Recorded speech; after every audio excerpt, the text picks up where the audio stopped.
শ্রীকৃষ্ণ হলেন ভগবান বিষ্ণুর একজন অবতার।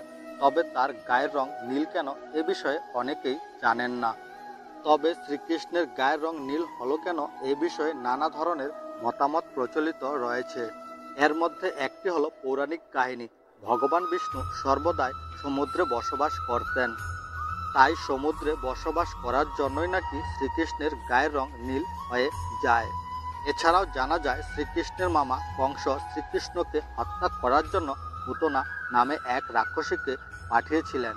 সেই রাক্ষসী নাকি বিষ মেশানো দুধ পান করিয়েছিলেন শ্রীকৃষ্ণকে। তার বিষের কারণে শ্রীকৃষ্ণের গায়ের রং নীল হয়ে ওঠে। আবার অনেকে বলেন যমুনা নদীতে বসবাসকারী কালিয়া নাগ নামক এক নাগরাজের উপদ্রবে গোকুলের সমস্ত গ্রামবাসীরা সমস্যায় পড়েছিলেন।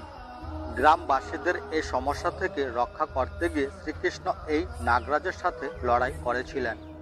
যুদ্ধতর অবস্থায় এই নাগরাজের শরীর থেকে নির্গত বিষের প্রভাবে শ্রীকৃষ্ণের গায়ের রং নীল হয়ে যায়।